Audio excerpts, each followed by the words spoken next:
Vamos então iniciar, né? Hoje a nossa Masterclass, eu espero que vocês gostem bastante. Vai ser um momento para mim de muito aprendizado, né? A primeira Masterclass que a gente está fazendo e eu espero poder contribuir também com o conhecimento de vocês. Antes da gente iniciar, eu queria me apresentar. Meu nome é Paulo Nascimento, sou psicólogo, trabalho com neurofeedback já há mais ou menos 8 anos e tenho uma prática muito ativa na clínica, trabalhei bastante com pesquisa, né? Sou mestre em educação e venho trazer para vocês um pouquinho do conhecimento do neurofeedback, um pouco de como esse neurofeedback funciona, um pouco do que a gente pode alcançar com ele. E aí eu queria passar um pouco do meu histórico para vocês. Eu conheci o neurofeedback quando eu estava em São Paulo, ainda fazendo a minha prática em saúde mental. E eu lembro muito bem que teve um professor que foi dar uma aula de biofeedback e eu achei aquilo muito encantador, muito interessante, ele falando da prática esportiva, é uma coisa que eu gosto muito de trabalhar na área da esportiva. E nesse caminho foi muito difícil para mim encontrar uma pessoa que me desse o feedback de como eu poderia alcançar os conhecimentos do neurofeedback. Como é que eu conseguiria equipamentos, onde é que eu conseguiria cursos, onde é que eu conseguiria esse material que eu pretendo trazer para vocês hoje, tá bom? E aí, com o tempo, eu fiz alguns cursos. Eu fiz curso com a Nazaré, eu fiz curso com o Peter, eu fiz curso com o Santiago.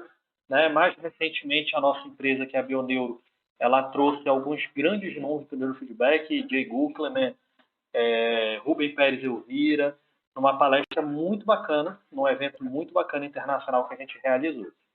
Mas esse é um pouquinho da minha história, um pouquinho da história da nossa empresa. E a gente está iniciando um projeto novo. A nossa empresa chegou num momento que a gente pensava assim, o que nós vamos fazer daqui para frente? Né? E essa pandemia ela trouxe para a gente muita informação e trouxe para a gente muita coisa interessante. E abriu-se um leque que a gente já tinha há um tempo alguns cursos online, mas nada com um tamanho muito grande. Então a gente pensou em investir nisso. Junto com isso veio um sonho muito grande de ter um sistema de neurofeedback. Os sistemas são muito caros, são muito difíceis de se trabalhar, e a gente tinha essa ideia de facilitar isso. E a Bioneuro veio para trazer isso para vocês. Por isso a gente costuma trazer essa nova imagem do neurofeedback como um novo jeito de fazer neurofeedback.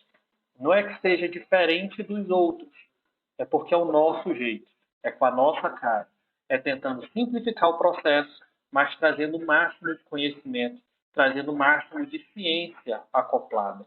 O neurofeedback é uma ciência muito rica, muito cheia de informação e que vai, com certeza, acrescentar na parte clínica de vocês. Não só na clínica. Para quem também tem interesse na pesquisa, hoje em dia, o neurofeedback tem crescido muito nas pesquisas. Vamos começar. Primeira coisa, o que é esse neurofeedback? Né? Muita gente, quando pensa em tratamento de neurofeedback, eles pensam em funções intrusivas. Né? Pensam que a gente vai colocar, vai dar choque no paciente, vai fazer alguma coisa nesse sentido. Não. O neurofeedback ele é composto por um amplificador, que é esse amplificador bem aqui, que é o que a gente utiliza, que é o amplificador da Stellera, tá bom? Esse amplificador ele está vinculado ao nosso paciente através de uma touca ou de eletrodos soltos. Aqui a gente usou nessa foto a touca para facilitar a visibilidade, mas geralmente eu utilizo eletrodos soltos no tratamento. O profissional ele tem uma tela onde ele vai escolher as funções de tratamento e aqui o paciente, na sua tela, vai receber um feedback visual das funções orgânicas dele. O neurofeedback ele é uma tecnologia de neuromodulação autorregulatória. O que isso significa? A gente está regulando o organismo do nosso paciente através de estímulos. Significa que esses estímulos visuais é como se fosse um espelho, assim como quando a gente vai se arrumar, a gente olha no espelho, vê se o cabelo está bonito, vê se o cabelo está feio, eu não sei como é que está o meu, que eu não estou me vendo nesse momento, né? Mas a gente vê como é que o nosso cabelo está, se o nosso cabelo está bonito ou está feio, E a partir disso a gente faz aquelas mudanças. Eu posso pentear o cabelo, eu posso ajeitar, eu posso fazer outras coisas. O neurofeedback nada mais é do que esse estímulo. Não é nada mágico, mas é algo muito interessante e que precisa de um entendimento de neurociência e de um entendimento da velocidade de processamento, que a gente vai trazer para vocês também. Então, para a gente entender o neurofeedback, a primeira coisa, você tem que entender de neuroanatomia.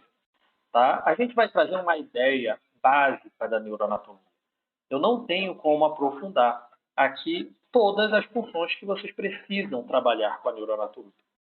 Mas quando a gente pensa nessa questão anatômica cerebral, os estudos já comprovam que áreas do cérebro têm funcionamentos específicos. E essas funções serão treinadas, serão trabalhadas no neurofeedback para potencializar o rendimento ou para reduzir sintomatologias negativas. Quando a gente fala deste cérebro, a gente vai pensar que esse cérebro ele é dividido em lobo frontal, que fica na parte da frente. Esse lobo frontal, muitas vezes, a gente vai dividir ele em frontal e pré-frontal. Tá? Porém, aqui a gente vai pegar um geralzão. O nosso lobo frontal está vinculado a nossas funções executivas. O que são nossas funções executivas? A nossa capacidade de atenção, de concentração, de raciocínio, de planejamento, de estruturação de pensamento, controle de estímulos. Então, o nosso lobo frontal é o grande tenor, ele que vai reger o nosso cérebro. Isso significa que ele é uma das áreas mais importantes. E se ele que comanda, a gente tem que entender que ele tem que estar bem trabalhado, ele precisa estar com um comando bem organizado. Então vamos pegar um exemplo muito simples. Né? Aqui na minha casa sou eu, a minha esposa, a doutora Flora, né? E 3 crianças. Um cachorro e um peixe, diga-se de passagem. Né? Mas na casa a gente existe comando. Então quem é que comanda a casa? Como geralmente eu brinco, quem manda na minha casa é a minha esposa. Né? Ela que decide o que vai acontecer. Ela que sabe o que tem que acontecer nessa casa. Então, a última palavra tem que ser a minha. Sim, senhora. Não, senhora. Mas é uma casa que exige 2 comandos. Então, eu tenho o meu comando, tá? Aqui, o xzinho eu, e o comando da doutora Flora, o xzinho a doutora Flora. Então, isso significa que eu tenho 2 lobos frontais? Não. Isso significa que a liderança ela pode ser dividida entre estruturas específicas de dentro do lobo frontal. Então, quando a gente tem um paciente que tem uma dificuldade de capacidade de controle, a gente vai pensar que o nosso cingulado anterior, essa área aqui do cérebro que eu estou marcando para vocês, essa área pode ter um desequilíbrio elétrico, estrutural, funcional, bioquímico, o que for nesse momento. Mas essa estrutura, geralmente, ela vai estar vinculada a esta função.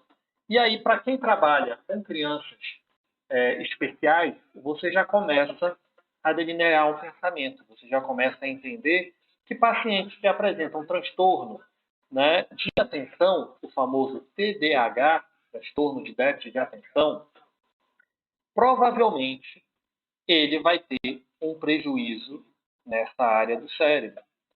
E aí, a gente entendendo essa função, eu posso buscar organizá-la. Isso porque este tenor que vai coordenar as funções executivas. Ele que vai coordenar se ele vai ter controle do impulso ou não, se ele, em frente a um estímulo positivo, se ele vai em cima desse estímulo ou não. Por isso que crianças que têm TDAH, geralmente elas apresentam compulsão por jogo, por outras funções. Essa área está vinculada a esse controle. Quando a gente pensa ainda no lobo frontal, a gente vai ter 2 lados. A gente vai ter o hemisfério esquerdo e o hemisfério direito. Cada hemisfério tem uma funcionalidade. Quando a gente fala de neurofeedback, a gente pega algumas literaturas mais antigas, outras literaturas mais novas. A literatura do Richard Davidson, que é um grande autor que tem muito material dele na internet, eles falam muito sobre a questão da meditação, sobre a questão do cérebro positivo, do cérebro negativo. O Richard Davidson, ele descreve que o cérebro ele é dividido em dois hemisférios, tá? E cada hemisfério teria uma função. O hemisfério esquerdo ele teria um potencial mais positivo e o hemisfério direito ele teria um potencial mais negativo. Paulo, quando a gente fala de positivo e negativo, você está descrevendo o que exatamente? São sensações positivas? São funções positivas? Sim, segundo Richard Davidson, também são funções negativas e funções positivas de sensação, de sentimento e também de forma de enxergar o mundo. Então, o nosso paciente que apresenta um quadro aonde a ativação do hemisfério direito é maior do que a ativação do hemisfério esquerdo, pode acontecer que esta pessoa tenha um pensamento mais negativo, ele seja mais pessimista. E assim, o cérebro vai se complementando. O nosso lobo frontal ele vai ter esse papel de complemento, de ajuste, de organização. Tá? Então, a grosso modo, o nosso lobo frontal, funções executivas. Atenção, concentração, pensamento, controle inibitório. Todas essas funções de execução vão estar vinculadas ao lobo frontal. E, além disso, ele vai ser dividido em dois hemisférios, onde um hemisfério vai ter um potencial mais positivo e o outro hemisfério vai ter um potencial mais negativo. Tá? E quando você trabalha essas duas funções, eu não posso trazer um cérebro extremamente positivo, porque isso vai trazer prejuízos significativos no nosso paciente, e eu também não posso trabalhar uma ativação extremamente negativa. Eu preciso equilibrar essa função. O que a gente descreve como assimetria. Tá? Então, a assimetria é quando eu tenho os dois hemisférios com uma separação. Então, eu preciso que eles estejam simétricos. Saindo um pouquinho do nosso lobo frontal, vamos aqui para a nossa faixinha amarela, nosso lobo parietal. O nosso lobo parietal ele está extremamente vinculado à sensação, sensibilidade. É um lobo que, na minha opinião, apesar de eu gostar muito do lobo frontal, eu falo muito dele, e eu acho que para os treinamentos ele é muito importante. O lobo parietal, ele é como se fosse uma central de comunicação do inseto. Porque ele que vai processar as sensações. Ele que vai processar as percepções. E sem sensação e sem percepção, a gente não consegue viver no mundo. Então ele meio que conecta a gente com esse mundo externo. Essa conexão vai facilitar a nossa rotina de estrutura de vida. Além de tudo isso, que o nosso lobo parietal ele já tem essa grande importância, ele também está vinculado com a nossa capacidade visoespacial. Isso a gente vai depois falar um pouquinho do hospital também, que é a visão. Mas ele tem essa questão visoespacial. Ele tem uma vinculação direta com nossos hospitais. Mas também ele tem uma vinculação direta com os nossos frontais. E ele também vai ter uma vinculação direta com a nossa têmpora.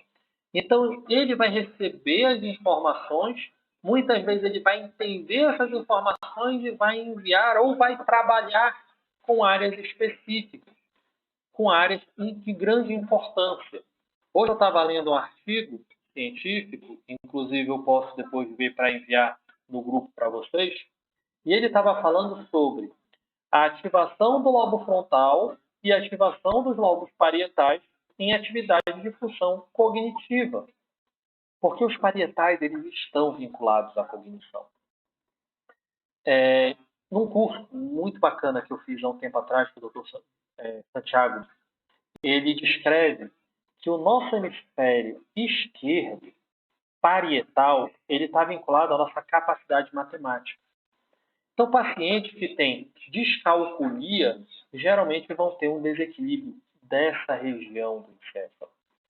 Nossos pacientes que têm estresse, ansiedade, geralmente eles vão apresentar uma ativação alta dessa região. E isso é responsável pelas respostas orgânicas rápidas, medo, ansiedade, sudorese, né? Até um pouco da questão da taquicardia, que está vinculado com o sistema nervoso autônomo, que vai estar vinculado mais com o treinamento de biofeedback, mas ele também tem essa vinculação. Os nossos fisioterapeutas, que geralmente vão trabalhar com pacientes com paralisia cerebral, eu vou contar para vocês uma curiosidade. Não sei se vocês já tiveram acesso ao artigo que a gente fez, foi um caso clínico de uma paciente com paralisia cerebral, e ela teve uma evolução muito grande com 20 sessões de neurofeedback. E a gente fez logo 5 sessões e a gente treinou uma área específica. A gente treinou CZ, que é uma área central, a gente vai ver isso mais lá na frente. Tá? Mas a gente treinou essa área dessa criança para proporcionar para ela um melhor equilíbrio frontal e também dos parietais. E a gente trabalha aqui na clínica com um dos maiores osteopatas que eu conheço, que é o Dr. Fleury. E nesse caso, como ele estava na equipe, eu conversava muito com ele sobre esse caso, dessa paciente. E já tinha sido publicado o artigo, mas eu continuava realizando os treinos com ela. E eu falei para ele, Fleury, eu acho que está na hora da gente mudar o treino dela. Eu acho que está na hora da gente treinar os parietais dela, para tentar trabalhar um pouco dessa percepção. E ele me deu uma resposta que eu não aceitei muito bem. Ele virou para mim e falou, Paulo, não treine parietal de criança com paralisia cerebral, porque geralmente elas são muito sensíveis às funções. E o parietal dela vai hiperativar e provavelmente ela vai apresentar um quadro de paz. Eu, como teimoso, como minha esposa fala para mim, que sou bastante teimoso, né, eu fui lá e treinei o parietal dessa paciente. E assim aconteceu. Ela ficou espástica logo em seguida do treino. O que isso mostra? Que o conhecimento aprofundado da fisiologia, ela vai te ajudar diretamente nos quadros dos seus pacientes. Obviamente que, logo em seguida, a gente voltou para o treino de controle dela e ela voltou a ter uma ativação muscular natural e normal, bem melhor do que tinha antes. Mas os parietais, eles têm essa vinculação, eles respondem muito rápido. Quando você tem uma crise de ansiedade, geralmente o seu lobo frontal, que é o nosso lobo de comando, nosso lobo de execução, ele desativa. E quem vai realizar a ativação vai ser o parietal, que vai aumentar muito a sua ativação orgânica. Você vai aumentar a sua percepção de visão, de sensibilidade de vento, de temperatura, o seu tato fica mais apurado. Então pensem bem aí. E agora, eu soltar um pitbull na sala onde vocês estão assistindo essa masterclass. Se eu solto um pitbull, provavelmente você não vai pensar, você vai diretamente arranjar uma rota de fuga. E para você buscar essa rota de fuga, quem vai ativar diretamente será o seu parietal, para que você tenha maior percepção do ambiente e consiga correr, escalar um muro ou então tentar se esconder em algum local desse animal. Então, os nossos parietais, eles são de extrema importância.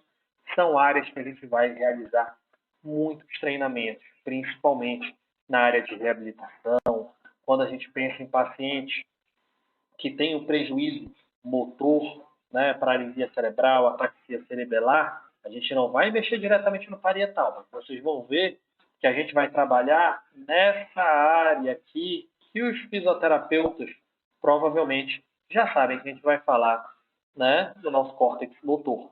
Mas essa área aqui, que é a vinculação do nosso frontal com o nosso parietal, é muito útil para esses pacientes. Então vamos seguindo aqui e pensar agora um pouquinho na nossa têmpora. A têmpora, a gente vai pegar essa imagem aqui lateralizada dela, eu acho muito bonita essa imagem. Essa imagem a gente solicitou que um rapaz que trabalha com designer, ele fez essa imagem para o meu mestrado. Né? Então é uma imagem que eu escolhi, e escolhi ela dessa forma porque a gente tem a divisão dos lobozinhos aqui bem bonitinha, tá? Então, essa área aqui, ó, que eu estou marcando para vocês, isso daqui é o nosso córtex auditivo. A nossa audição, ela está vinculada à nossa têmpora. Não à toa, a têmpora está aqui na nossa lateral, aqui do rosto, né? Bem atrás da orelha, a gente tem a têmpora. Então, ali é o nosso córtex auditivo. Além disso, a nossa têmpora, principalmente as partes mais inferiores, mas também essa parte aqui, tanto central, tanto inferior, ela está vinculada a reconhecimento de face, a reconhecimento de objetos, a memória de longo prazo. Então, quando a gente pensa que o nosso cérebro ele trabalha todo em conjunto, isso é a maior verdade que a gente pode dizer. Mas, ao mesmo tempo, existem áreas específicas do cérebro que vão ter funções específicas. Então, o que, é que eu estou dizendo para vocês? Aqui eu tenho muito de memória, aqui eu tenho muito de objeto. Mas para eu fazer com que esse cérebro veja este objeto, eu preciso vir aqui no nosso hospital, que é o nosso próximo lobo que a gente vai estar falando. Mas para que eu saiba que esse objeto, esse mouse, ele é utilizado para manusear a seta que está na tela do meu computador, eu preciso do meu lobo frontal para perceber isso. Para que eu saiba que nesse mouse essa textura é diferente, eu preciso do meu parietal. Então, ele também está vinculado a todas as funções. Fora que aqui ele também está vinculado com nossa área de Wernicke, né? Nossa área de Wernicke, nossa área de planejamento da fala, e também tem uma vinculação muito grande com a área de Broca, a área de estruturação, né? E manejo da articulação da fala. Então é muito importante a nossa têmpora. Pacientes com prejuízo de memória geralmente vão apresentar prejuízo na têmpora.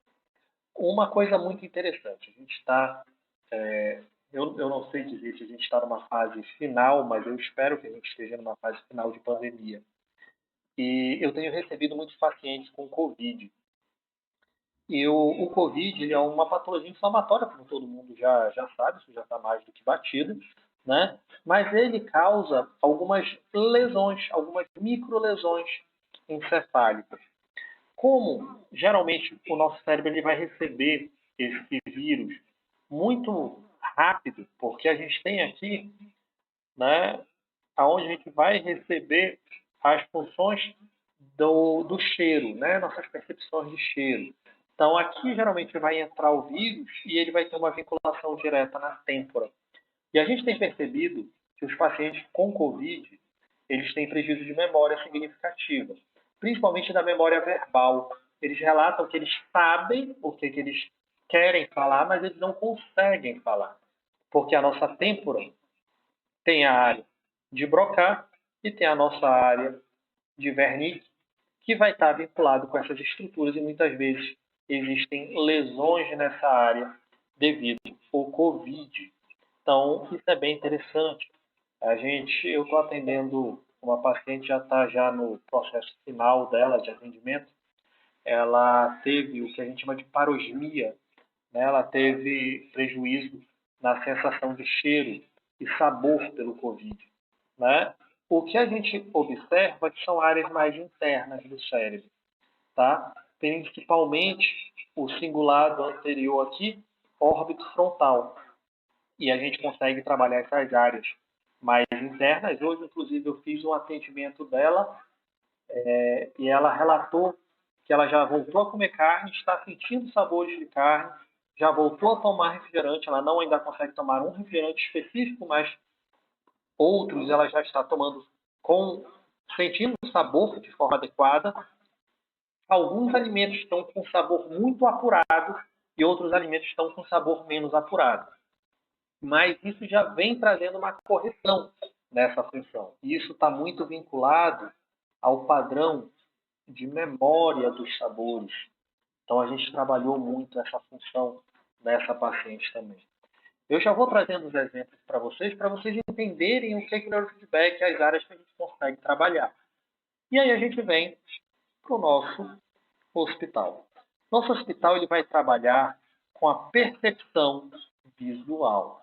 Então a gente enxerga com os hospitais, né? Isso não é novidade para ninguém, isso todo mundo, né, principalmente profissionais da área da saúde já tem esse conhecimento e como esse momento é vinculado a profissionais da área da saúde, né? Então a gente sabe que ali a gente está processando visão. Mas o professor Kanda, né, Paulo Kanda, ele publicou um artigo, se eu não me engano, há 5 anos atrás, relatando uma assimetria occipital de pacientes com Alzheimer. Então, ele descreve que, provavelmente, a assimetria, eles trabalhando de formas diferentes, isso daqui pode causar prejuízos na memória. Isso seria um belo marcador. Isso está em estudo, mas já é algo que traz informações para a gente. Então, de forma resumida, a gente precisa entender esse básico da neuroanatomia. A neuroanatomia ela não é importante somente para o profissional que vai trabalhar com neurofeedback. Todos os profissionais da área da saúde deveriam ter, por obrigação, o conhecimento básico da neuroanatomia, porque ela vai estar vinculada a vários tratamentos que vocês vão fazer, tanto dentro da fisioterapia, tanto dentro da psicologia, dentro da terapia ocupacional. Então, todos os profissionais da área da saúde eles precisam ter esse conhecimento, entendimento disso, para que assim ele possa traçar um plano estruturado de tratamento para esse paciente mais assertivo, que traga resultados mais adequados. E aí a gente traz aqui mais um pouquinho de neuroanatomia. Essa imagem eu gosto muito, essa imagem é uma das coisas que eu vejo como um dos principais pontos para o profissional que vai trabalhar com neurofeedback. Por quê? Porque existe uma área que a gente vai chamar de ritmo sensório motor, tá? Essa área é uma área que para o neurofeedback ele tem uma importância gigantesca. O neurofeedback ele surge com o Joe Kamiya, ele surge, se eu não me engano, agora eu vou saber a década direitinho e eu não vou chutar para não errar aqui com vocês, tá bom? Mas o Joe Kamiya, ele analisou as frequências alfa no encéfalo e ele conseguiu mostrar que o ser humano ele tinha capacidade de modular essas frequências. Então, naquela época, eram aparelhos muito simples, não tinham amplificadores com uma qualidade como a gente tem hoje. E o que ele fazia? Ele falava para o paciente, eu quero que você faça alfa agora. E com o treinamento, só dele expor para o paciente o estado corporal que ele precisava estar e ensinar ele que alfa era aquele estado, automaticamente ele conseguia modular as funções cerebrais dele. Tá? Mas logo em seguida, um outro pesquisador chamado Sterman, ele começa a fazer pesquisa com gatos. E é muito interessante a pesquisa dele, vale a pena depois vocês darem uma pesquisada. Ele descobre que essa região, né, área ritmo sensório motora, que é uma junção entre o nosso lobo frontal, aqui vermelhinho, o nosso lobo parietal, ir numa frequência, né, que é a frequência ritmo sensório motora, que ela vai de 12 a 15 Hz no eletroencefalograma, a gente vai falar de eletro ainda mais na frente, tá bom? E é uma frequência onde o gato ficava no estado de alerta, mas com o corpo relaxado.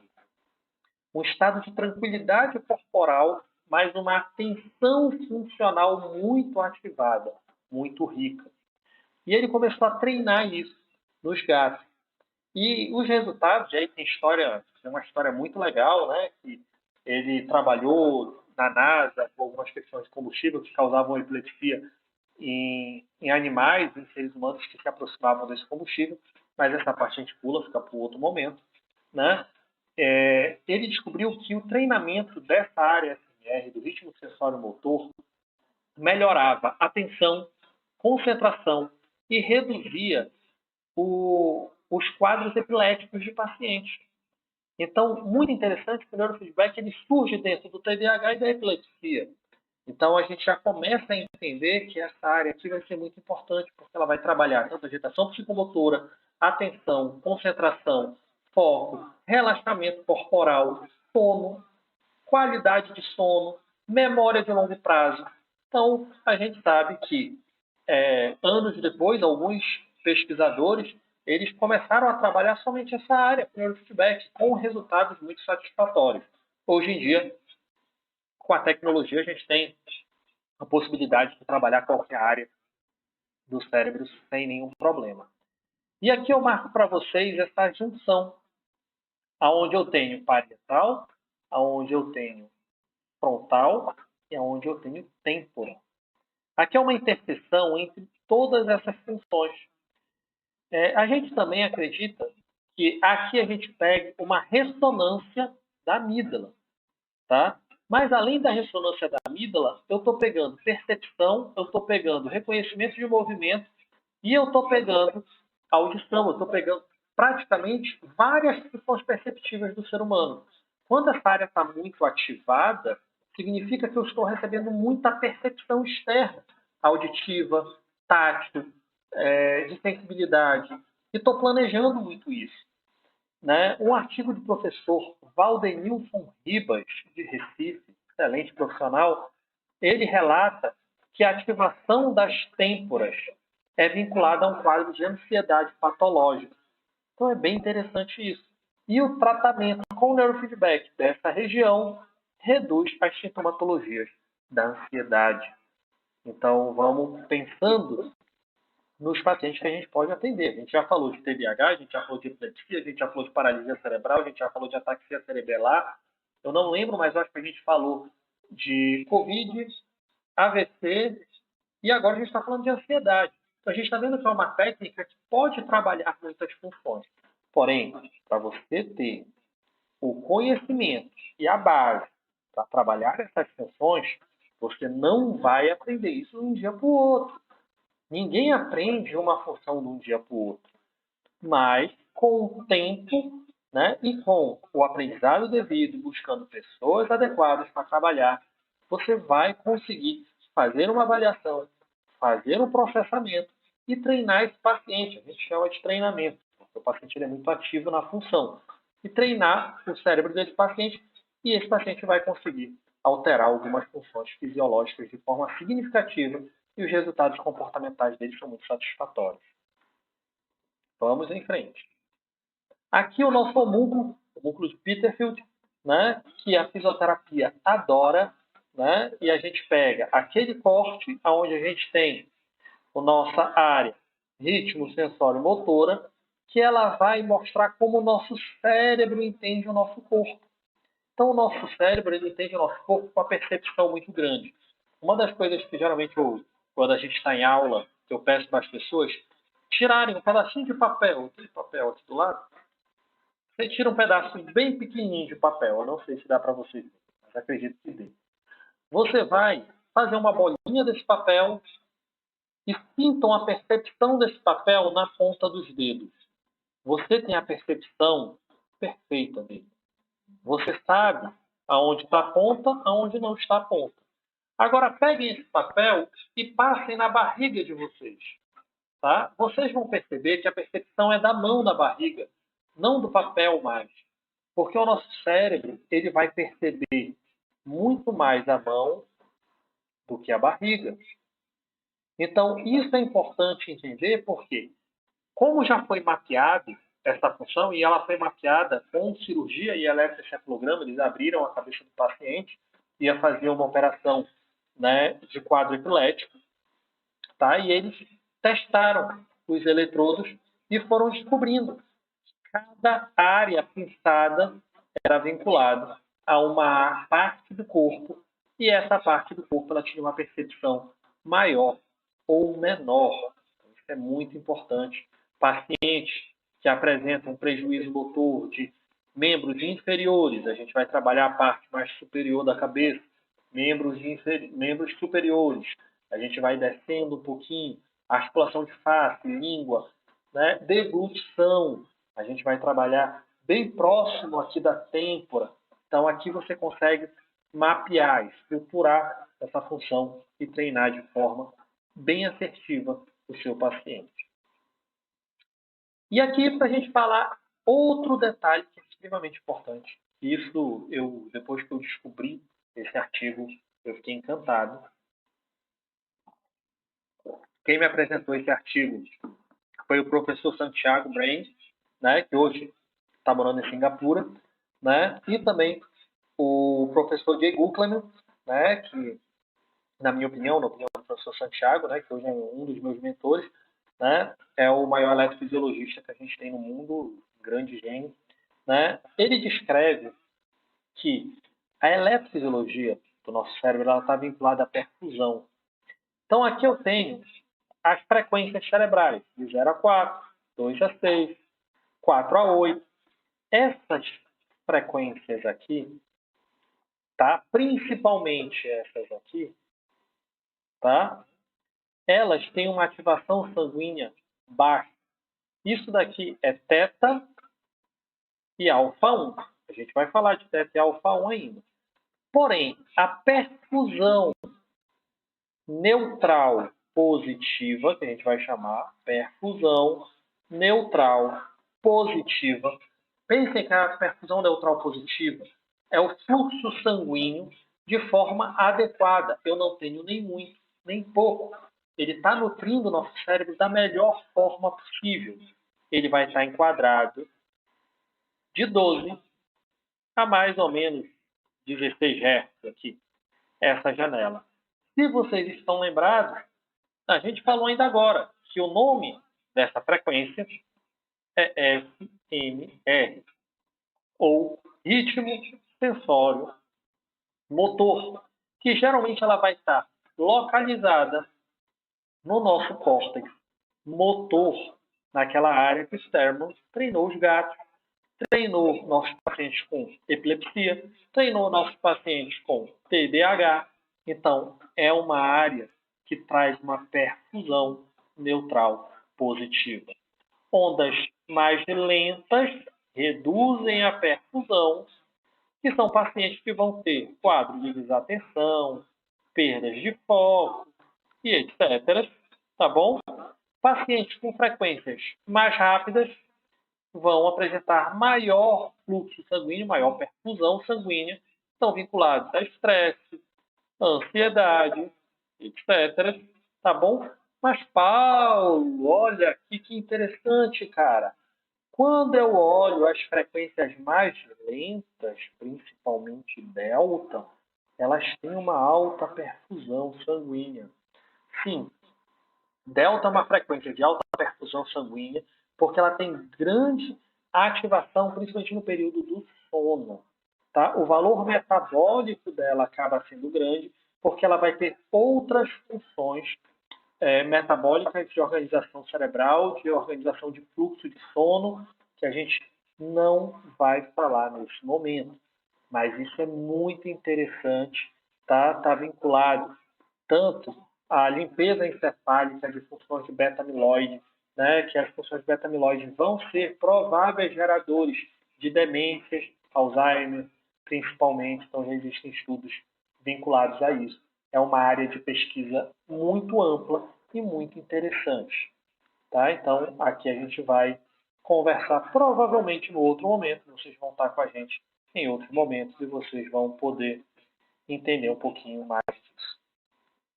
Paulo, mas vamos lá. A gente treina lá o cérebro do nosso paciente, mas como é que eu posso saber que ponto, em que local, aonde eu vou botar o eletrodo, né? Quando eu fazer o mapeamento de cérebro do meu paciente, eu boto os eletrodos em qualquer lugar? Não. Né? Existe uma forma específica que no mundo todo vai ser utilizada da mesma maneira. O nome disso é Sistema 1020. O Sistema 1020 ele vai ser uma base de localização de eletrodos. Existe a 10-20 porque a gente vai trabalhar com 10 e 20% de distância entre os eletrodos. Aqui a gente podendo ter 20 eletrodos mapeados em tempo real. Essa imagem ela só tem 19, porque está faltando um eletrodo aqui, tá? Que provavelmente vocês já devem ter percebido, FZ, CZ, PZ, O, OZ. Como é que é feita essa divisão dos eletrodos? A parte aqui do centro da cabeça do paciente, ele é o nosso ponto zero. S é o nosso frontal.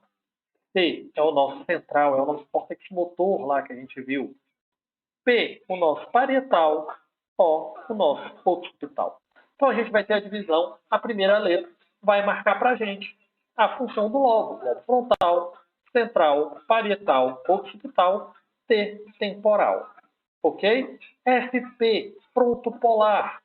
Né? Aqui no Brasil eu vejo muitas pessoas chamarem de pré-frontal, tá? Mas a função correta é fronto polar, tá bom? E aí a gente já sabe que os lobos são divididos dessa forma. E eu já sei que esse Z significa zero. Quando é ímpar, lado esquerdo da cabeça. Quando é par, lado direito da cabeça. FP1, FP2, F3, F4, T3, T4, T3, T4, T5, T6, P3, P4. A é o auricular, a gente vai falar um pouquinho desse auricular. Por quê? Quando a gente fala de eletroencefalografia, a gente vai precisar mapear. E o eletroencefalograma, a gente vai trabalhar com um amplificador diferencial, onde eu tenho duas entradas, entrada A e entrada B, e aqui eu tenho a minha resposta, que é o meu traçado.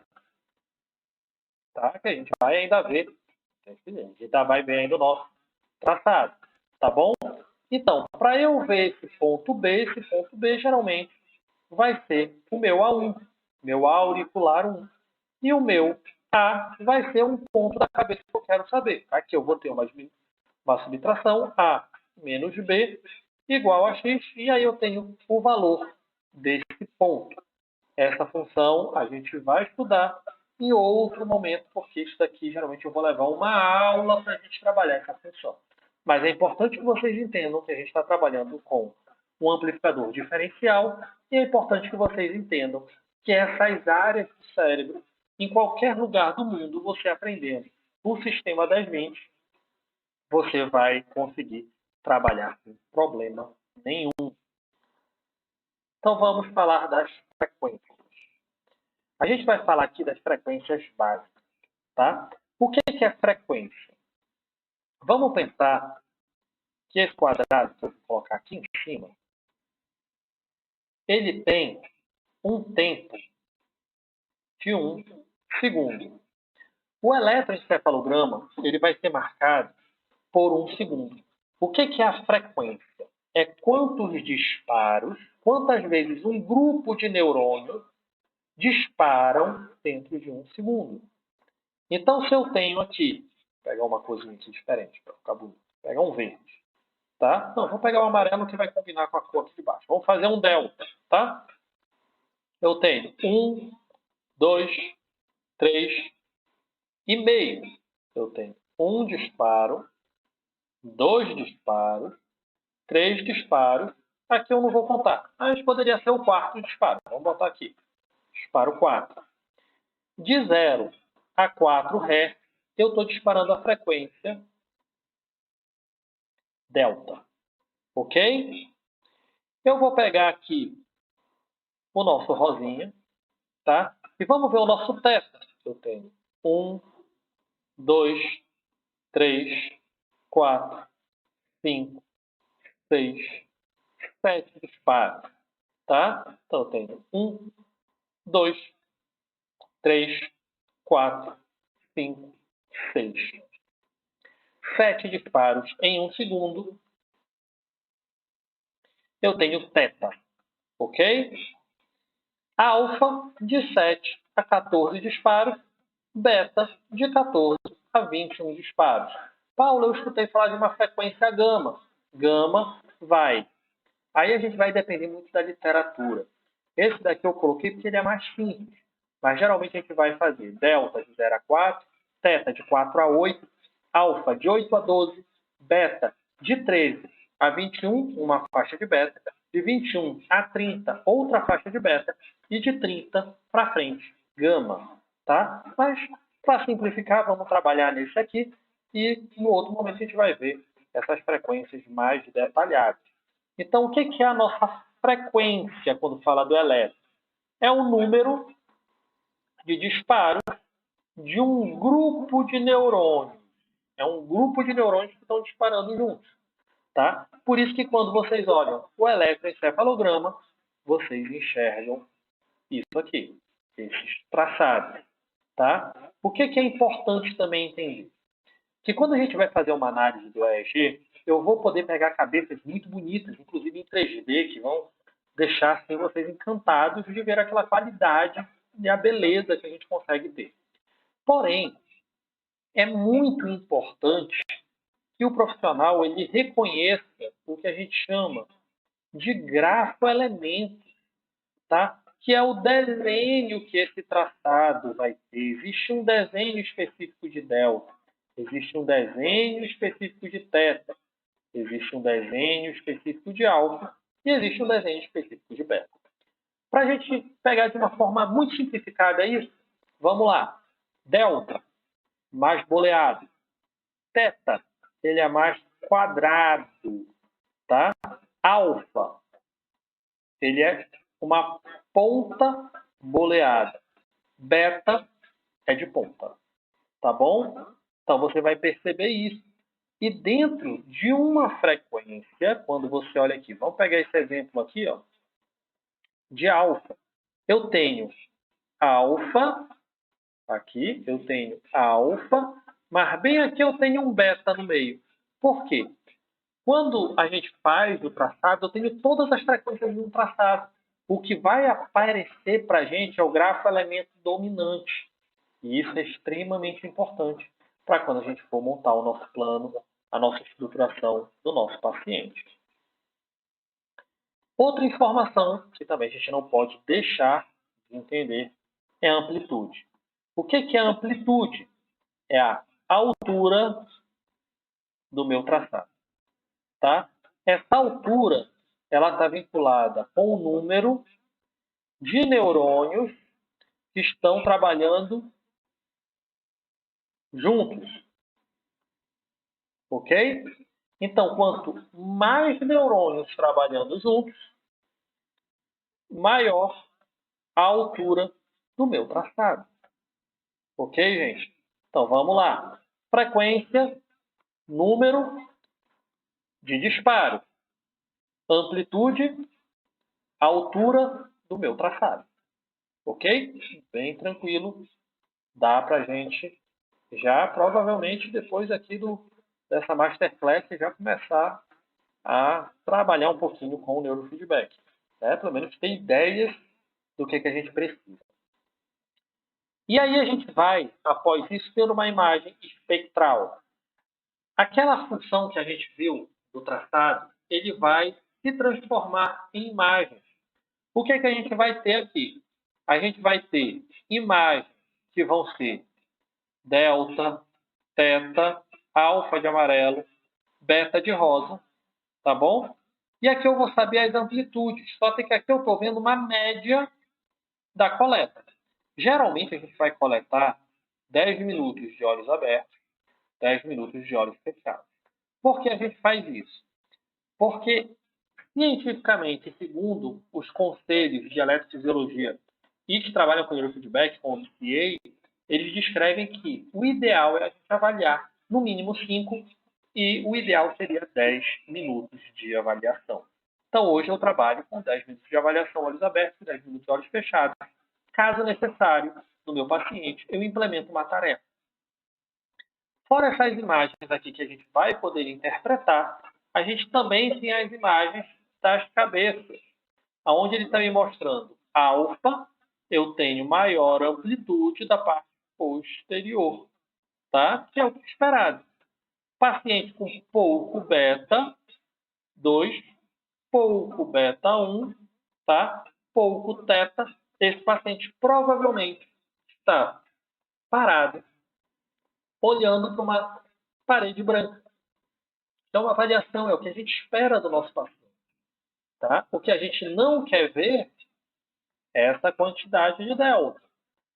Tá? Então, aqui traz para ele sonolência, dificuldade de atenção, né? E outras questões de lentificação, letargia.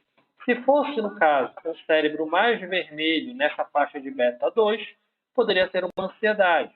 Se eu tivesse o córtex motor ativado aqui, poderia ser uma espasticidade. O paciente muito espástico vai apresentar faixa de beta na faixa motora. Então, é importante a gente entender essas funções e entender como essas imagens vão ajudar a gente. Então, para a gente realizar o nosso plano de treinamento, gente, o que a gente precisa?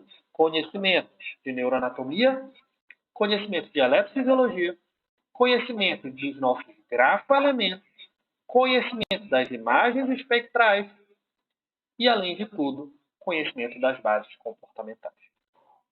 Sempre quando eu estou dando supervisão, acredito que tenham pessoas aqui que são meus alunos, né? Se tiver, manda um oi aí no comentário, né? Para a gente saber como é que eles estão, se não estão dormindo, né?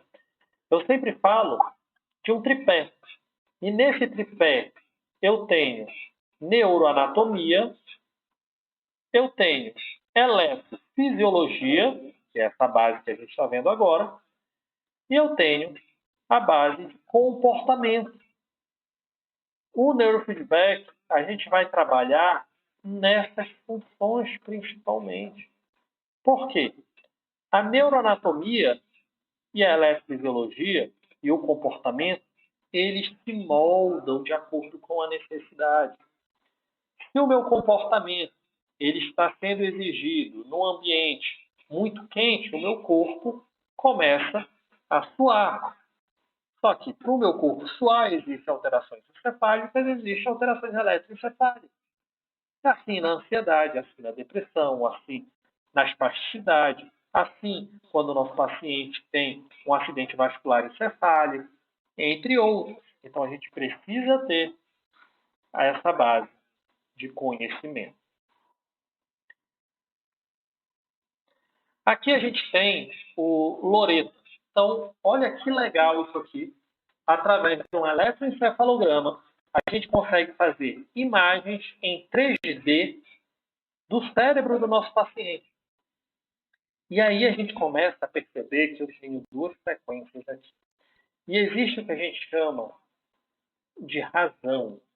Razão é um cálculo matemático de divisão entre duas funções.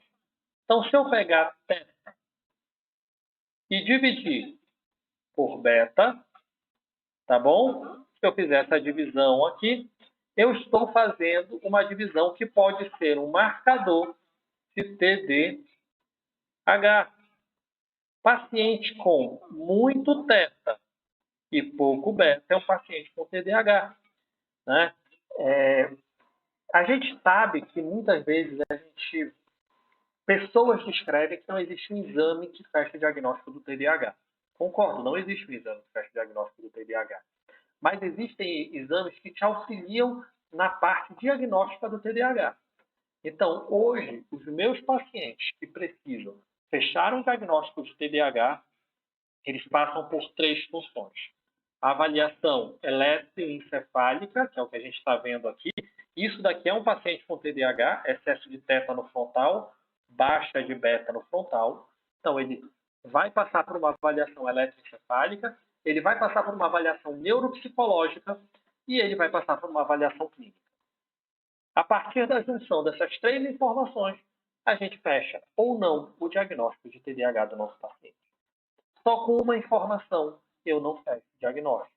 Se eu tiver só o eletro dele, e eu sei que esse eletro ele é característico, ele é um marcador específico do TDAH, mas eu não vou fechar o diagnóstico dele. Eu vou solicitar a avaliação com a base clínica, que pode ser com psiquiatra, pode ser com neurologista, que pode ser inclusive com psicólogo, né? E também vou solicitar a avaliação neuropsicológica, que aí, nesse caso, quem vai realizar vai ser um psicólogo com especialidade em neuropsicologia. Tá? E aí, Paulo, tu já falou agora de neuroanatomia, eletrofisiologia, tu já mostrou essas imagens lindas, fiquei cheio de vontade de ter isso no consultório, de poder mostrar para o meu paciente, mas você não falou do neurofeedback, você não falou como é que o neurofeedback funciona. Primeira informação, neurofeedback precisa de velocidade de processamento. Tá? O que seria isso? O nosso organismo, do momento que eu apresento um objeto para vocês, até o momento que vocês reconhecem esse objeto, isso demora em torno de 300 milissegundos. Tá bom? Significa o quê?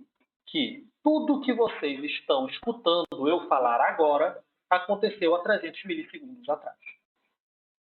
Paulo, mas como isso que eu estou vendo acontecer? O nosso cérebro ele trabalha com esse delay, ele corrige esse delay. Por quê? O nosso cérebro ele recebe essa informação antes dos 300 milissegundos. E ele toma decisões dentro dessa janela de tempo. Significa que eu não tenho livre-arbítrio. Não. Significa que fatores estruturais da sua história de vida influenciam diretamente na sua escolha atual. E a sua escolha atual, ela não é feita à toa. Ela é feita através desse período que o seu cérebro vai pegar todas as memórias do passado e vai trazer. O que significa? Que se eu apresento uma informação dentro de 300 milissegundos e entrego essa informação dentro de 300 milissegundos, você nem percebeu que essa informação foi processada. Então, o que é que o nosso sistema vai fazer? Ele vai conversar diretamente com o seu cérebro. Ele vai traçar uma informação diretamente para o seu cérebro. Né? Tem um vídeo que eu estava assistindo, inclusive eu tenho ele no consultório para os pacientes assistirem, né? Que foi uma entrevista que teve nos Estados Unidos. Eu não vou lembrar agora o nome do psicólogo que aplica neurofeedback lá, mas ele fala assim, é muito bom o neurofeedback, porque o paciente ele só precisa vir para a sessão, ele não precisa fazer mais nada. Eu não concordo 100% com isso, mas é mais ou menos isso, porque eu vou treinar diretamente a função cerebral dele, eu preciso que ele esteja atento, que ele esteja focado naquele momento, tá bom? Então, vamos entender como é que funciona então o ciclo do neurofeedback, a base disso, tá? O que é que vai acontecer? Primeira coisa, passo 1, eu vou captar as funções elétricas, tá? Através de uma touca, um gel ou de um eletrodo com pasta na cabeça do meu paciente. Não dói, não machuca, suja um pouquinho a cabeça. É o único problema que a gente tem. Suja bem pouquinho a cabeça do paciente, mas se você usar um material de boa qualidade, ele nem vai perceber, tá bom? Então eu vou captar essa função elétrica através de sensores localizados na cabeça do meu paciente. Esses sensores, eles vão levar uma informação para o meu computador. Esse computador vai ter um software, esse software, que vai calcular as frequências, olha aqui, em tempo real, abaixo de 300 milissegundos, abaixo disso, tá? Não pode extrapolar de 300. A nossa margem de erro é 250 milissegundos, então eu tenho que processar abaixo de 250. Ele vai me passar uma informação da amplitude de uma frequência específica. Então, eu vou pensar em frequência alfa. Vamos pensar na frequência beta. Tá? Então, se tem uma frequência beta, eu quero baixar essa frequência beta. Eu quero que diminua a amplitude dela. Eu quero que diminua a quantidade de neurônios que estão disparando aquela frequência específica. Ok? Para eu fazer isso, o que é que eu vou fazer? Eu vou colocar bem aqui, ó, um limite. Quem é que escolhe esse limite? O profissional. Tá? Eu coloquei esse limite. Essa é uma das únicas fotos bonitas que eu tenho, né? Então, faço questão de colocar. Né? Então, esse limite, toda vez que esse disparo aqui, desse grupo de neurônios, passa desse limite, o estímulo, já aqui no final, então temos 1, 2, 3, o nosso quarto passo, que é o estímulo que o nosso paciente está assistindo, para de funcionar. Ele dá pausa. Quando essa ativação encefálica está abaixo do limite que eu coloquei, o vídeo dá play. E ele funciona para que o cérebro tenha o reforçamento. Para isso, a gente tem que entender um pouco de reforço, tá? Que é uma função que foi muito estudada na psicologia, mas é um condicionamento. Então, a gente vai condicionar. O vídeo só funciona quando o seu cérebro funcionar desta maneira. E o cérebro ele vai se modulando em frente ao estímulo. A grande prova disso é que quando vocês entrarem na minha sala do meu consultório, provavelmente vocês vão se arrepiar porque a minha sala é muito fria. Eu gosto de ambientes frios. É agradável para mim. E todo mundo reclama, Paulo, está frio. O corpo ele responde, mas você não pediu para o seu corpo responder daquela forma. Quando eu saio, eu moro em Fortaleza, né, muito quente, né? Então, quando eu saio do consultório, quando eu saio do meu carro, está o ar-condicionado ligado, e eu saio no sol, eu começo a transpirar. Eu não falei para o meu corpo, olha, começa a transpirar agora porque está muito quente, então eu quero transpirar um pouquinho para refrescar o meu corpo. Não, isso é uma função automática. E essa função acontece dentro dos 300 milissegundos. Esse ciclo total ele tem que acontecer abaixo de 300 milissegundos.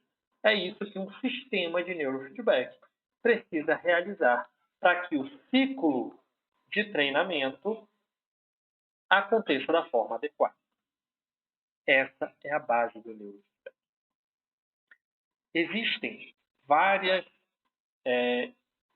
sistemas, várias formas de se olhar o neurofeedback.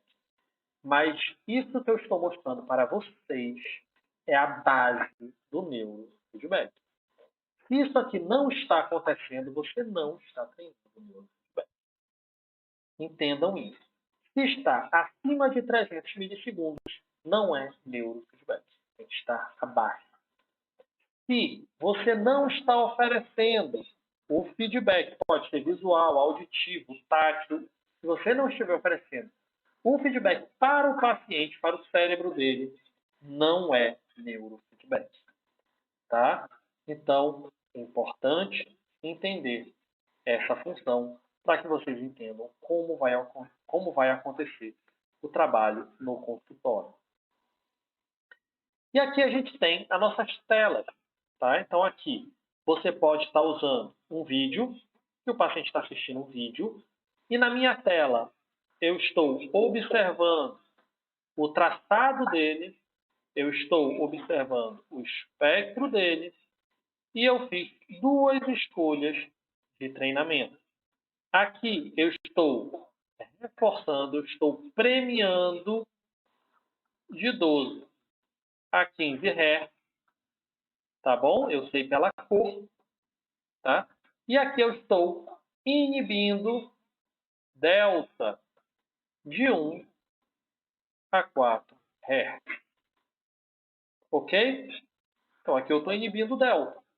Então eu fiz uma escolha no protocolo através daquela avaliação que eu fiz. Eu fiz uma avaliação do meu paciente, olhei o traçado, vi os espectros, olhei as cabeças, joguei no Loreta, olhei as imagens em 3D, decidi que o cérebro dele necessita reduzir a amplitude de delta, precisa aumentar a amplitude de SMR, coloquei os limites de treinamento que estão aqui, que está aqui.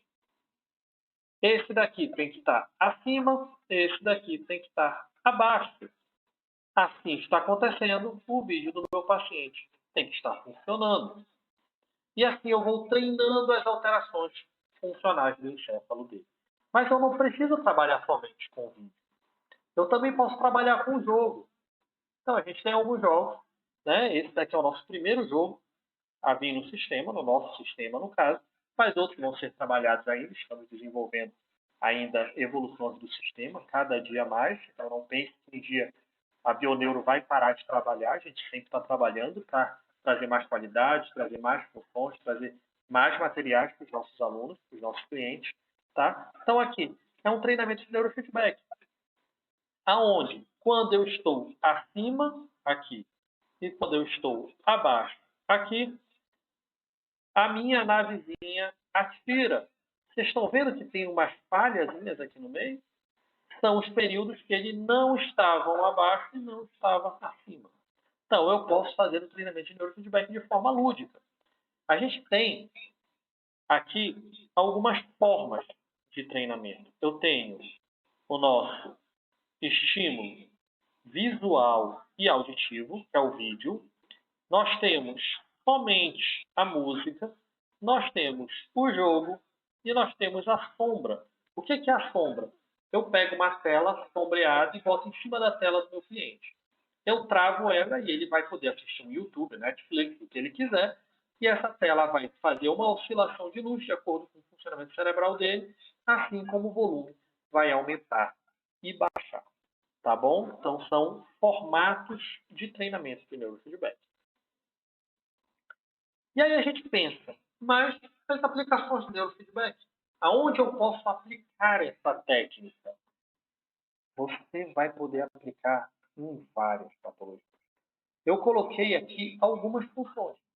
No esporte, né, a gente tem o Clube Fortaleza, aqui em Fortaleza, hoje na Série A, terceiro colocado da Série A, fazendo um trabalho maravilhoso. Trabalhou com a neurociência, trabalha com neurofeedback. Tá? Então, no esporte, no alto rendimento, em transtornos psiquiátricos, transtornos psicológicos, dificuldades de aprendizado, reabilitação, quadro de dor crônica. É impressionante como a gente tem resultado positivo com o quadro de dor crônica. A gente trabalha, né, eu, psicólogo, né, profissional de neurofeedback, trabalho numa clínica aqui em Fortaleza chamada Instituto Le Santé. É um dos centros de tratamento da dor. E a gente trabalha muito com neurofeedback com pacientes de dor crônica. E os resultados são extremamente satisfatórios. Tá? O alto rendimento na educação, paciente para concurso público. Né? Esse ano eu tive a felicidade de ver que eu tenho uma paciente que há 6 anos atrás entrou em medicina com 16 anos, ela está se formando agora, né? Eu acho, não, 5 anos, 5 anos de curso de medicina. Passou em terceiro lugar numa faculdade em Campina Grande. Né? Então, é muito legal ver como o neurofeedback consegue melhorar isso. Epilepsia, ansiedade, quadros demenciais. Paulo, quadros demenciais a gente consegue trabalhar com neurofeedback? Sim. Porém, muda a forma de enxergar o treino. Você não vai treinar com paciente que tem Alzheimer, Parkinson, que são quadros degenerativos, pensando que ele vai melhorar. Você vai reduzir o processo evolutivo da doença, que está muito vinculado ao estresse e à ansiedade. Assim como pacientes de esclerose lateral amiotrófica. Né? A minha esposa, a doutora Florence Pinambá, que trabalha com cardiorrespiratória, variabilidade da frequência cardíaca, com certeza vocês vão ter um momento de uma masterclass com ela para falar de variabilidade, vai ser muito bacana. E ela trabalha diretamente com pacientes de esclerose lateral amiotrófica. Esses pacientes, a gente tem feito um leve estudo com neurofeedback. Não estudo científico, estudo clínico. O paciente vai para a gente mapeia, né, faz um mapeamento cerebral e começa os protocolos de treinamento. E os resultados têm sido muito satisfatórios. Esses pacientes eles têm relatado redução da ansiedade, redução da dificuldade de comunicação, melhora do quadro muscular, porque ele começa a degenerar mais lentamente. Então, é muito interessante. A gente pretende no futuro, né, quem sabe aí numa pesquisa científica mais aprofundada, né, fazer algum trabalho com esses pacientes. Eu sei que é um desejo da doutora Flora, e se é um desejo da doutora Flora, automaticamente também vai ser um desejo meu. Né? E as grandes dúvidas? O que eu mais escuto na minha rotina do neurofeedback? Eu escuto as pessoas me falando assim: é muito difícil? Eu vou falar e vou ser muito sincero com vocês. É difícil. Porque se fosse fácil, todo mundo fazia. É fácil ser fisioterapeuta? É fácil ser psicólogo? É fácil ser terapeuta ocupacional? Se fosse fácil, estaria cheio no mundo. Ninguém desistiria da faculdade. Não é fácil. Tá? Porém, não é impossível. Está dentro de um quadro que você vai conseguir. Né? Eu, né, uma pessoa que eu tenho, aí eu vou falar de mim um pouco, né? Eu tenho disgrafia, eu tenho uma dificuldade de aprendizado, eu tenho TDAH. E hoje, né, eu não gosto desse título, mas muita gente me coloca como uma das referências de neurofeedback no Brasil. Né? E venho estudando muito, venho buscando muito esse conhecimento. Né? Eu consegui chegar nesse patamar. Várias pessoas que passaram pelos nossos cursos, e não só pelos nossos cursos, pessoas que tiveram interesse, buscaram o conhecimento. Né? O nosso curso é um facilitador para você, mas sem o nosso curso você também tem como aprender neurofeedback. Tá? Então, você se esforçando, buscando, separando o tempo, buscando conhecimento, estudando, você consegue. É difícil? É. mas está dentro do nível da capacidade intelectual que vocês têm. Então, você consegue. O valor, Paulo, o valor é muito elevado. Eu estava olhando na internet, os equipamentos são muito caros. A gente está trazendo uma solução de valores para vocês, para conseguir trabalhar com neurofeedback, com sistema mais barato, com equipamentos mais baratos, mas o mais importante, a gente da Bioneuro, a gente não aceita baixar a qualidade do que a gente faz. Então, a gente buscou formas de trazer qualidade de equipamento com parcerias. Vocês vão conhecer a Estelera, que é uma parceira nossa, e também trabalhar a qualidade do sistema que nós desenvolvemos, nossos engenheiros, né? E os nossos cursos também. Isso a gente vai ver lá. Terei retorno financeiro? Não sei. Não posso afirmar para você. O que eu posso afirmar para você hoje é que hoje eu vivo de neurofeedback. Né? Se você for no Instituto Le Santé, você pegar na internet Instituto Le Santé, ligar para lá e falar, gostaria de marcar uma sessão com o Dr. Paulo, né? Você fala, Paulo, psicólogo, que trabalha com neurofeedback, porque existem outros Paulos também na clínica, né? E você pede, não, eu queria marcar psicoterapia. Ele não faz psicoterapia, ele só trabalha com neurofeedback. Então, hoje, eu só faço isso da minha vida. Se eu só faço isso é porque provavelmente isso é mais lucrativo do que a própria psicologia, no meu caso. E isso vai depender de caso a caso. Né? É científico? Extremamente científico. Tem base de dados, tem estudo. Então, é científico. Paulo, mas tem muitos estudos? Estão em evolução. Muitos estudos muito bons vêm surgindo, mas como é uma técnica nova, tá? A gente ainda precisa evoluir nela. E para isso nós precisamos de pessoas vinculadas à ciência que busquem essas pesquisas. Por isso que é importante nós que trabalhamos com neurofeedback estejamos realizando essas funções, né? Tanto palestra, treinamento, de formas que eu me aproxime de vocês para que no futuro vocês sejam as pessoas que possam trabalhar com neurofeedback e, quem sabe, fazer artigos, publicar e também ser no futuro uma referência do neurofeedback. Né? Eu posso aplicar? Neurofeedback é uma técnica livre. Qualquer pessoa pode trabalhar com neurofeedback.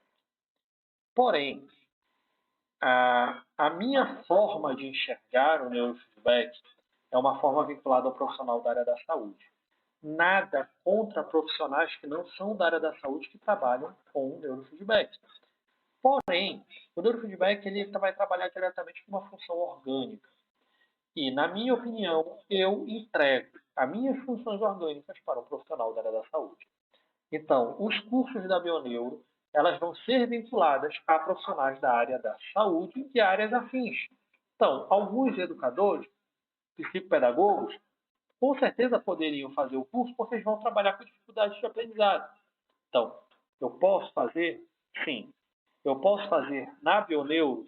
Sim. Se você cumprir esse pequeno pré-requisito, ser profissional da área da saúde ou ser um profissional afim. Tá bom? Vamos em frente. Vou apagar aqui os rabiscos. E aí a gente fala, existe publicação, Paulo. Eu não vejo publicação de neurofeedback. Não, você não vê publicação de neurofeedback, porque você não entrou no computador e foi lá e botou.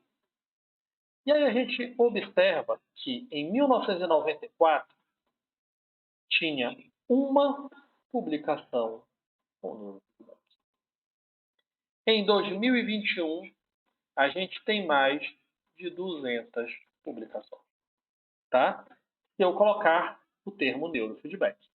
Se eu colocar o termo biofeedback de eletroencefalografia, você vai ver que já existe publicação desde a década de 70, desde 1973, a gente teve nosso primeiro artigo publicado.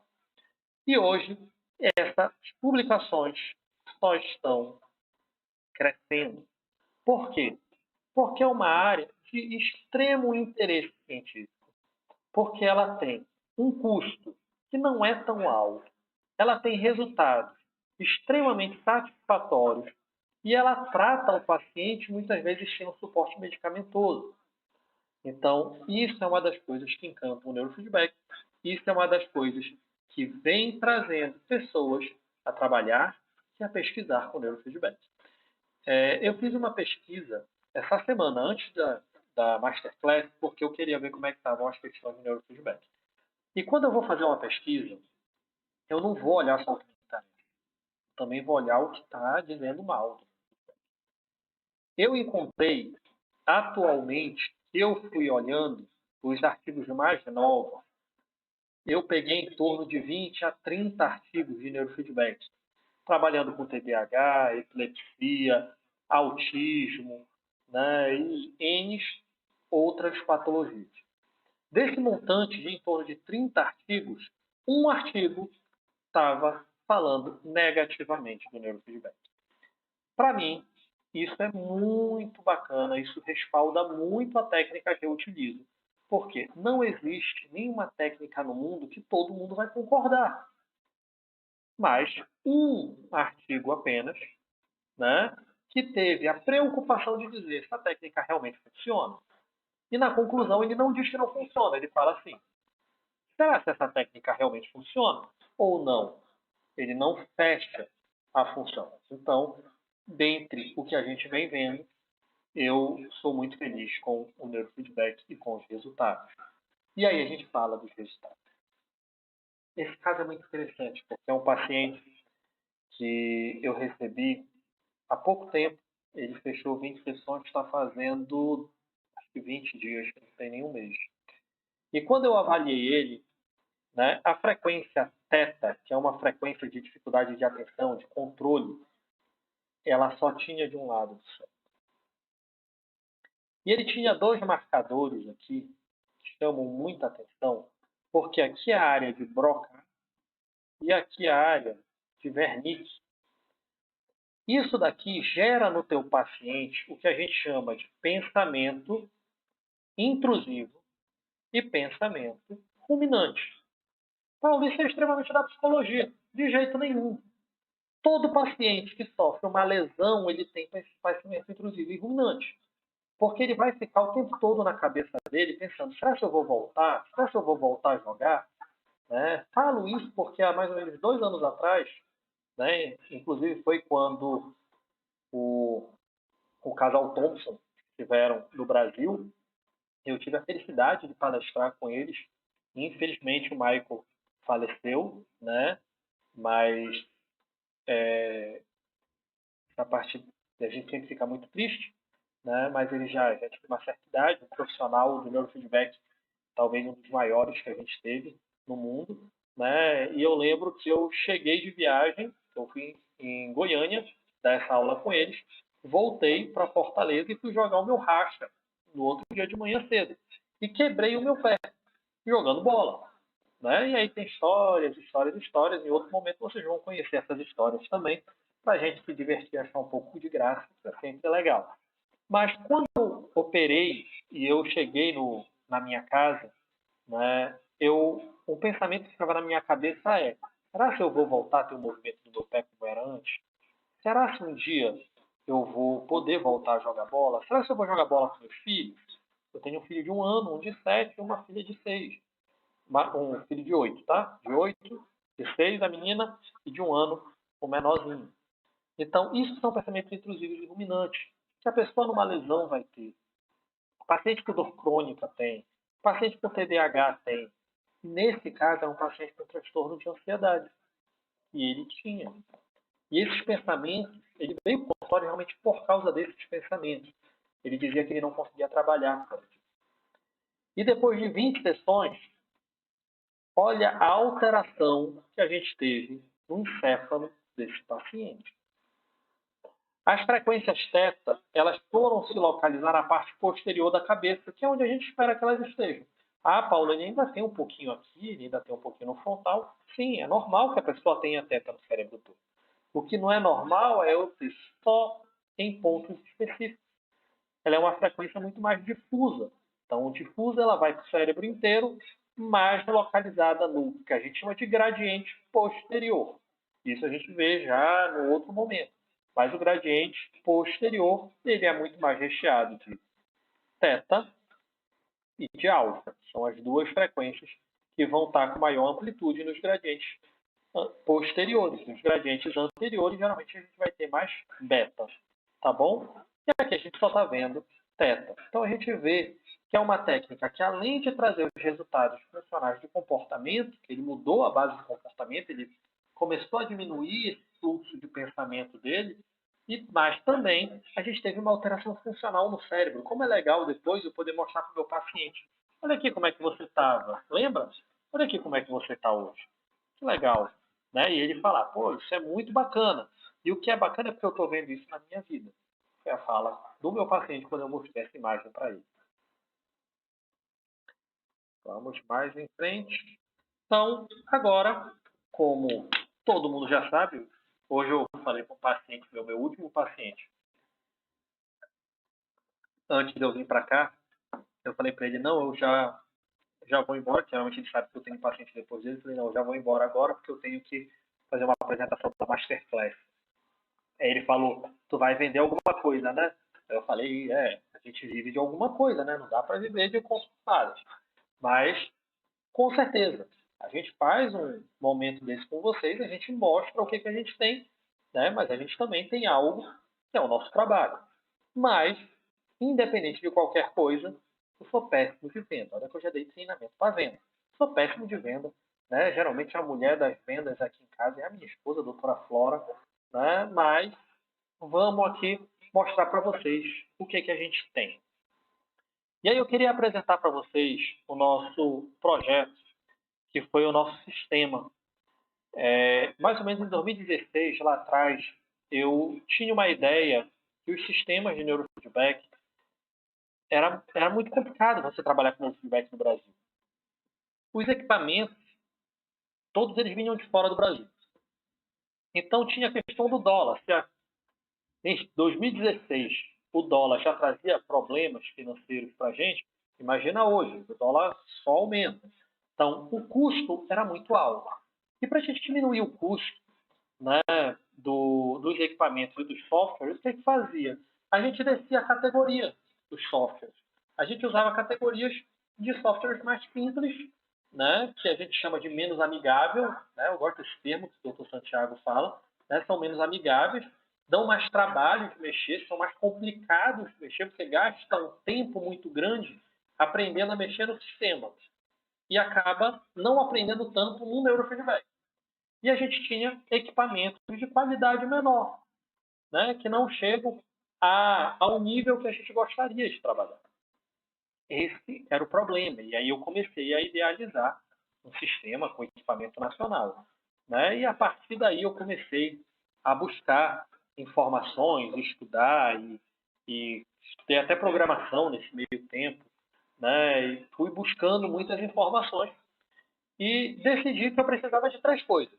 Então, 3 coisas que eram necessárias para eu conseguir fazer um sistema bom e um equipamento legal. Primeiro, eu precisava de um engenheiro que estivesse preparado para desenvolver esse projeto. Um cara que já tivesse noção de neurofeedback. Um cara que já soubesse como é que isso funciona. Tá? Eu precisava de um equipamento de qualidade. Tá? E com um número de canais adequado. Significa que eu queria um equipamento de 20 canais e eu não queria fabricar o equipamento. É muito, muito caro. Eu queria que esse equipamento estivesse em metro e Anvisa. E eu precisava que tudo isso fosse de fácil manejo e de um custo adequado. E aí surgiram os 2 parceiros que fizeram essa empresa, né, conseguir desenvolver o software e ter hoje um sistema e um equipamento que, na minha opinião, é o melhor custo-benefício que a gente tem hoje no Brasil. Tá? O Dr. Joel Solteiro, né? Solteiro é o sobrenome dele mesmo, né? Inclusive ele é casado. E eu sei que a brincadeira entre os amigos é que hoje em dia ele não é mais Joel Solteiro, ele é o Joel casado. E quando eu conheci ele, foi muito interessante porque ele foi buscar o conhecimento de neurofeedback porque o mestrado dele estava sendo nessa linha. Então eu achei muito legal isso, quando o cara chega e fala para você, Paulo, tu trabalha com neurofeedback.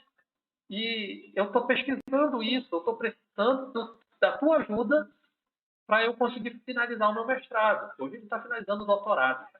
Né? E aí eu viro para ele e falo, não é você que precisa disso, eu preciso de você, porque eu quero desenvolver o sistema. E aí surge uma parceria, tanto de uma sociedade de trabalho, também um cara que hoje em dia eu digo que é meu amigo, cara sensacional, gente boa demais, e que encaixou as necessidades. A gente tinha essa necessidade. Mas a gente não tinha um equipamento. E aí eu rodei no mundo atrás de um equipamento. Quando eu falo que eu rodei no mundo atrás de um equipamento, significa que eu testei mais de 5 equipamentos nacionais para decidir o que eu ia trabalhar. E aí eu encontrei o equipamento da Estelera, que hoje é o nosso parceiro, tá? E o engraçado é que eu encontrei o equipamento da Estelera, eu consegui entrar em contato com o dono da Estelera, tá? Que é o Wilson, né? O professor Wilson, né? E ele foi muito aberto comigo. Ele falou, Paulo, pô, bacana, sempre tive vontade de desenvolver alguma coisa diferente, vamos pensar. E ele abriu a porta do sistema dele para que a gente pudesse trabalhar junto, né? E hoje a gente tem a Estelera como uma grande parceira da Bioneuro, onde eles oferecem o equipamento de excelente qualidade. Eles também têm eletrodos, eles também têm touca. Paulo, mas você também fabrica eletrodo e touca. Sim, mas isso não influencia na nossa parceria, porque a gente pode oferecer opção de escolha para o nosso cliente. Tá? Então, você tem a liberdade de trabalhar com a touca da Estelera, de trabalhar com a touca da Bioneuro, de trabalhar com a touca do profissional da empresa que você quiser. Né? E o equipamento, eu indico o equipamento da Estelera porque é qualidade muito boa e ela vai vai fazer uma vinculação diretamente com o sistema da Bioneuro.